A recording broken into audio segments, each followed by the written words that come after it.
Ilang piraso ng damit ang pinunit ni Propeta Ahiyas at ibinigay kay Jeroboam bilang tanda.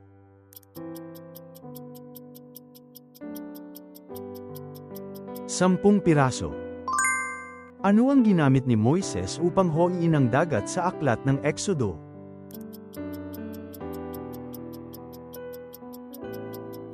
Ang kanyang tungkod. Ano ang tawag sa mga mananampalataya sa Antioquia ng mga tao ng mundo?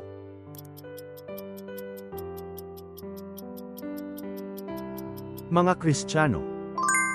Ano ang unang pagsubok na dinanas ni Job?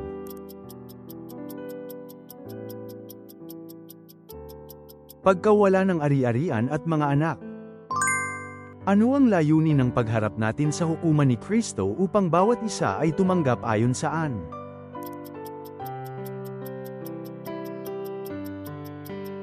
Ayon sa mabuti o masamang ginawa niya.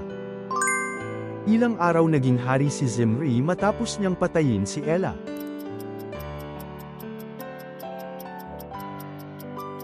Pitong araw. Sino ang unang tinawag ng mga maiketong upang ibalita ang magandang pangyayari?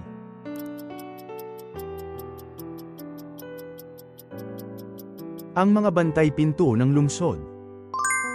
Ano ang tuwirang dahilan kung bakit tinanggal ng Diyos si Haring Saul?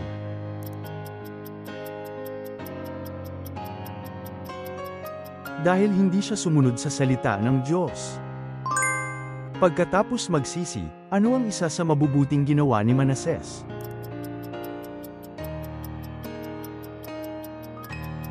Tinanggal niya ang mga Diyos ng ibang bansa at mga rebulto, at inayos ang dambana ng Panginoon. Ano ang ginawa ni Jehoshaphat nang makipagsundo siya sa hari ng Israel na si Ahazias?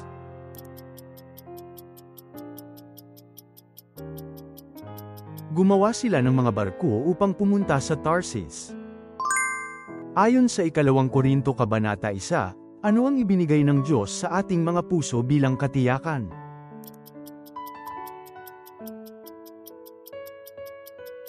Ang Espiritu Santo. Bakit sinabi ni Jesus na dapat magbantay?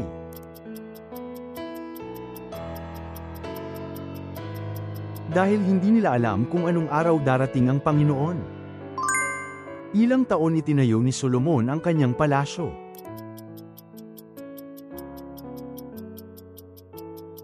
13 taon.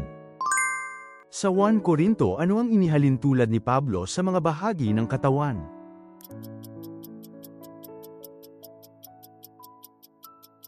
Katawan ni Kristo.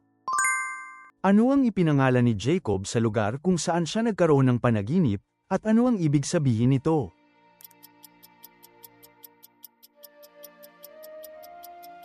Bethel, bahay ng Diyos. Ano ang tungkulin ni Jehu nang pinahiran siya ng langis?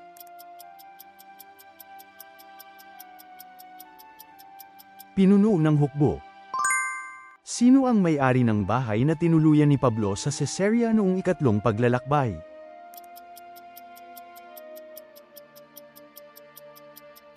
Felipe na tagapangaral ng magandang balita. Sinasaway ni Pablo ang mga mangmang na taga-Galacia dahil nagsimula sila sa espiritu ngunit ngayon ibig tapusin sa pamamagitan ng ano?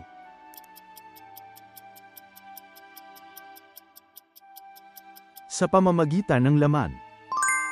Sa mga gawa Kabanata 3, sa anong pintuan ng templo karaniwang inilalagay ang isang lalaking lumpu upang mamaalamos?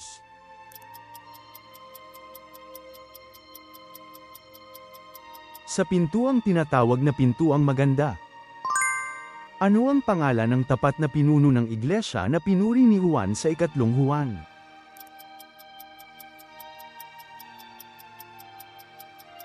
Gayo. Sa anong pangalan pinalayas ni Pablo ang masamang espiritu?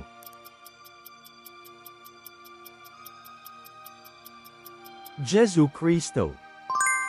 Kaninong puso ang sinabing hindi katulad ng puso ni Solomon?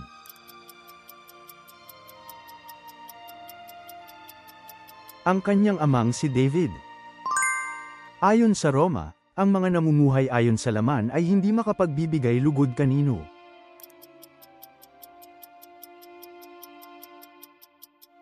Sa Diyos.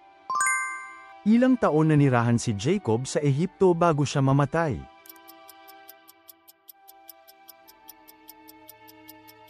17 taon. Si Kristo ay inilibing at ayon sa kasulatan, ano ang nangyari sa ikatlong araw?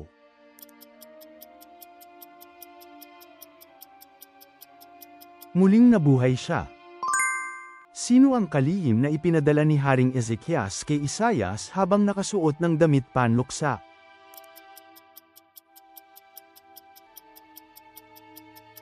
Shebna. Ano ang sasabihin ng maraming darating sa pangalan ni Jesus sa mga huling araw?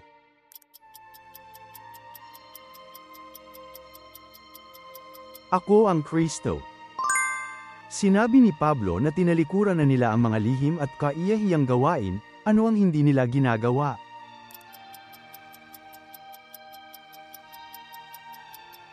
Hindi kami gumagamit ng daya. Sino ang kinonsulta ni Xerxes tungkol sa dapat gawin kaugnay ng paglabag ni Vashti sa utos ng hari?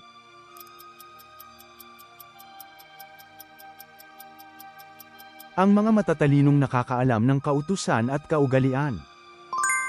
Ano ang pangalan ng bulag na pinagaling ni Jesus?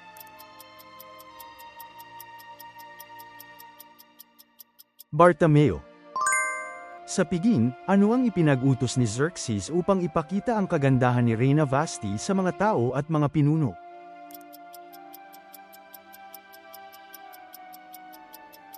Ang kanyang kaakit-akit na anyo. Anong dalawang bagay ang ginawa ng iglesia bago isugo sina Bernabe at Saulo?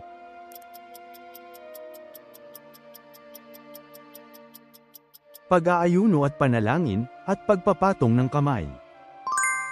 Ayon sa talata, ano ang ginawa ni Kristo para sa atin tungkol sa sumpa ng kautusan?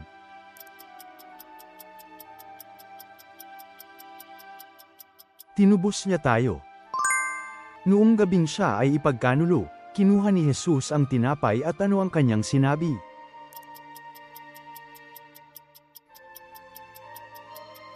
Ito ang aking katawan na inihahandog para sa inyo.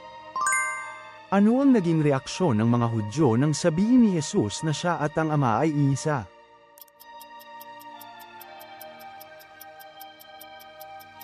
Dumampot ng bato upang siya'y batuhin. Habang lalong lumalakas si Josaphat, ano ang kanyang ipinatayo?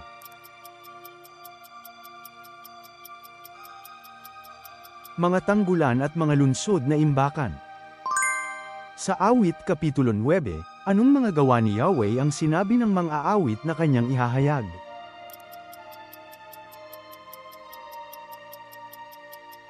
Lahat ng iyong kagilahil-alas na gawa. Ano ang pangalan ng senturyon na inatas ang maghatid kay Pablo sa Roma?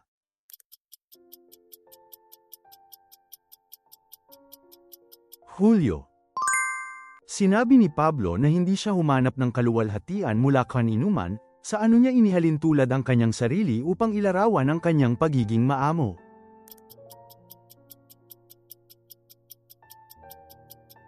Tulad ng isang yaya na nag-aalaga sa sariling mga anak.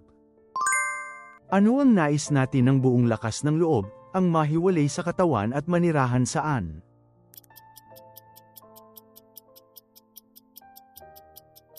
Sa piling ng Panginoon. Salamat sa panunood. Ibahagi ang inyong mahahalagang puna at kaalaman sa Biblia sa mga komento. Ang pag-subscribe at pag-like ninyo ay malaking tulong para makagawa pa kami ng mas marami pang Bible quiz.